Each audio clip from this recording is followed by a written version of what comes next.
Máme tu rôzne atrakcie, mohol by si nám ich priblížiť, o aké atrakcie presne ide? No to, čo vidíte tu za nami, to sa volá Areotrim. Je to vlastne akási simulácia bez váhového stavu, alebo to, čo sa vlastne deje vtedy, keď si mimo nejakej tej gravitácie. Ďalej tu máme skákajúce čižmy, ak to nazvem tak. Ináč je to, kto si chytí svojho avatára, u nás tak to voláme avatarky. Je to vlastne o tom, že treba sa naučiť balancovať svoju rovnováhu. Kto to dokáže, tak sa zabaví. Kto prekoná ten strach, že je niekde vyššie a uvedomí si, že vlastne stále stojí na zemi, tak sa zabaví. Ináč je to stres, hej, pre tých ľudí. Potom, čo máme, sú segwaye, drahé autíčko, dobré vozenie, tiež veľa zábavy, tiež je to celé o tom nájsť nejaké to ťažisko a človek sa zabaví, povozí sa. A v podstate sú to dve kolesá ovládané elektromotormi, kde je ovládané ťažisko celé veľkým gyroskopom a človek vlastne snaží sa pretláčiť ten gyroskop. Ten ho zase vracia naspäť a tým, ako vzniká vlastne tá nevyrovnanosť tých síl, vlastne to je to zrýchlenie a to brzdenie. Keď sa človek nakloní dopredu, ten gyroskop ho snaží sa vystrieť a vlastne tá sila je tá rýchlosť, ktorú vyvenie. Vie to ísť takých 45 km za hodinu, čo je dosť. Štvrtá atrakcia, tá sa nachádza v Nuka. A vlastne je to Nintendo Wii, každý pozná asi hru, kde zase je to o tom, že hrať sa nejak trošku ináč, že nie s takými joystickmi. Je to o tom, nech sa zabavia ľudia, celé je to. A aké hry si môžu na Nintendo Wii vyskúšať? Neviem, strašne veľa. Od hokeja cez nejaké športy, boxy, tenis, ping-pong. Je tam toho strašne veľa autíčka, rôzne. Čo si povedia, to sa zapne. Ďakujem za rozhovor. Ďakujem aj ja. Ahoj, prečo si prišiel na Deň otvorených dverí? Pretože na Dni otvorených dverí je vždy niečo nové, ľudia tu zistia, že existuje niečo ako segway a je tu dobrá zabava. A čo ťa najviac zaujalo na tohto ročnom DODčku? Zaujalo ma to, že tu sú tie klokanie nohy, ktoré tu minulý rok neboli. A je dosť zaujímavé vyskúšať takéto veci ako ten simulátor bezváhového stavu, alebo segway, alebo vidieť, aké možnosti máme tu na tejto škole. Takže myslíš, že to je vydarená akcia? Určite. A čo sa ti tu najviac zapáčilo? Aká atrakcia? Tak ako Čekovský celkom dobre hrá. Čekovský atrakcia? To je atrakcia najväčšia. Ček je pán. A túto tie kolesá smrti sú celkom tiež také. Chceš si to vyskúšať? Ja mám slabý žalúdok na to. Príliš slabý žalúdok. Ahoj, prečo si prišla na Deň otvorených dverí? Pretože sa chcem viac dozvedieť o tejto škole a hlavne o leteckej fakulte.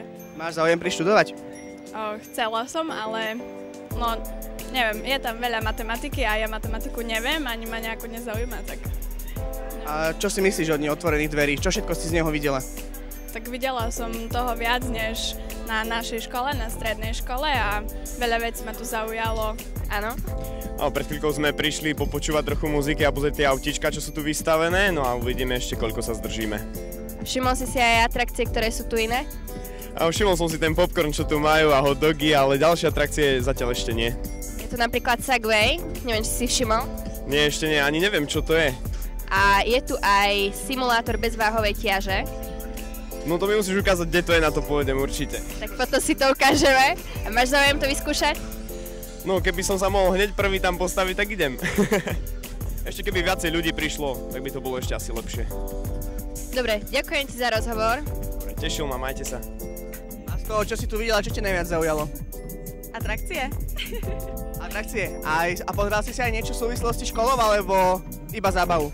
Ja som prišla v podstate len nedávno, takže nemala som ani nejak extra čas a neviem, možno, že sa tu ešte porozhliadnem. A ktorá atrakcia ťa najviac zaujala? Asi tie chodule, lebo som sa strašne bala a strašne som kričala. A nakoniec si to potom išlo? Nie, chlapcovi som rozdrvila palec rukou. Musel mať s teba veľkú radosť. Prečo ste prišli na Technickú univerzitu v Košiciach? No, my sme prišli na pozvanie od Technickej univerzity, vzhľadom na to, že sa tu koná Deň otvorených dverí a už sme tu asi druhýkrát. Takže vy ste majiteľom niektorých z týchto aut, správne? Ja som majiteľom týchto 4 aut momentálne. Aký je najzácnejší kúsok vo vašej zbierke? No, najzácnejší kúsok je momentálne Škoda 422, ktorá tu není. Škoda 422 z roku 29. A to začínam s renováciou tohto auta, takže dúfam, že to bude asi... Je to najstaršie auto v mojej zbierke konkrétne. A ako dlho sa už venujete zbieraniu aut? No, od 92. roku. A čo vám to prináša? Asi radosť z toho, že robím s týmito autami. Nič iné. Ďakujem veľmi pekne za rozhovor. Prosím. Nachádzame sa v laboratóriu počítačových sietí a niečo o tomto laboratóriu nám povie jeho člen Jakub Kopka. Ahoj. Ahoj. Takže naše laboratórium zabezpečuje výučbu na katedre počítačovej informatiky Fakulty elektrotechniky a informatiky. A zabezpečujeme výučbu v rámci 6 predmetov v rámci študijného programu informatika.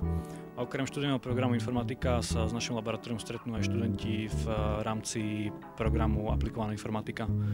A zabezpečujeme vlastne výučbu sieťového akademického programu Cisco.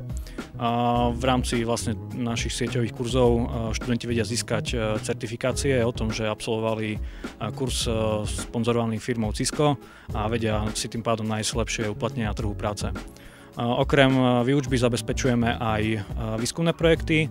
Tieto výskumné projekty napríklad zahŕňa projekt videoservera, ktorý je vlastne nejakým YouTubeom slovenskej vedy, potom projekt Basic Matter, ktorý vlastne slúži na monitorovanie sieťovej prevádzky, optimalizáciu sietí, a ďalej projekt EVO s Kalifornským technologickým inštitútom pre distribuovaný archív videa a videokonferenčné systémy, IP telefóniu, virtuálne laboratórium, no a kopu iných projektov, ktoré sú ešte v štádiu rozbiehania sa.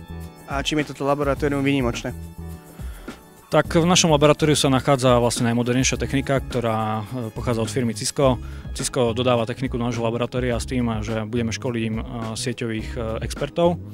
No a okrem toho dané laboratórium je výnimočné tým, že spolupracujeme s študentami v rámci univerzity, čiže hoci ktorý študent denného štúdia sa vie stať našim členom a vie s nami spolupracovať na výskumných projektoch. A aké sú výhody? Tak človek sa naučí a získa nejakú prax, zabezpečujeme aj nejaké konferencie, čiže nie je to len teória, ale vieme získať nejakú prax v rámci nášho labáku a tým pádom mať lepšie uplatnenie v práci. A aké je uplatnenie v neskoršom živote, v živote po škole, keď človek má takéto certifikáty? Tak pomôže to človeku vyjednať si lepšiu pozíciu na trhu práce, človek si ľahšie vyjedná prácu a lepšie platenú. Hovorí sa, že kto má takýto certifikát, tak nehľadá si prácu, ale práca si hľadá jeho. Takže určite sa to oplatí. A kebyže sa niekto rozhodne takýto certifikát si spraviť, ale nie je študentom, ako je to možné? Je tu táto možnosť. My ponúkame v rámci večerných kurzov tieto sieťové kurzy. Sú však spoplatnené. Pre študenta je cena okolo 60 eur, pre neštudenta to už potom zabezpečuje súkromná firma. A koľko stojí pre neštudenta? Kebyže má nejaký človek záujem vlastne stať sa sieťovým expertom? Okolo 1000–1500 eur, závisí to od firmy, ktorá dané školenie ponúka. Takže je to veľmi výhodné, keď sú ľudia na škole, aby si tento certifikát spravili, pretože potom ich to bude stať veľa peňazí. A v rámci študijného programu informatiky je to zadarmo, čiže tam je to veľmi výhodné. Ďakujem pekne za rozhovor.